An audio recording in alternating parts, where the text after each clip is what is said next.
Endgames with minor pieces, and we're talking about multiple minor pieces, are my favorites. Why? Because I really like attacking.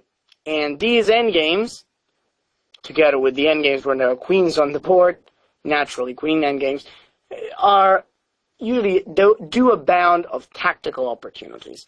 Let's talk about the position on the board now. White's gotten two far advanced pawns, connected pass pawns, strong knight, a beautiful king, and a bishop that's kind of waiting in the background, getting ready to evolve, to join the battle at any appropriate time. This is a great idea, but unfortunately we can see that Black's king is up to take those pawns one after another at the right time. He can't do it because of the knight e7 now. Obviously we're going to win his bishop. And I suppose he's planning to remove the bishop on h4, regroup, and after all take those pawns. Is there any way how White can use the momentum here in the advanced pawns and pieces to stop this? Or perhaps that endgame is difficult to save.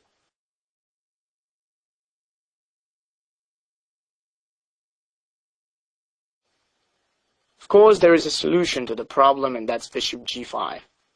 Bishop g5 check is great, as the king still can't take on f5, because after knight e7, king takes g5, and knight takes g8, White is supposed to win. What happens actually after that is that as a result of knight takes to the g8, Black may take on the g6, but this wouldn't really help his endgame, because the knight can come down, take the d5, and then we easily can hold the a4 pawn, so White can take it in return to capture the other one. The thing is that Black has a pretty big problem, and the bishop g5 check is something huge. The trouble is, okay, what if Black takes the bishop? Most people would be scared because of that. And yet, if we eliminate the king, we can certainly do knight e7. King f6 will lead to the same position that we saw before, even in a better order for White. And I have to admit that, given that situation, of course, Black's completely unable to defend. King e7, knight e7, pawn a4, and knight takes g8. King takes f5, and now we have a return point at e7.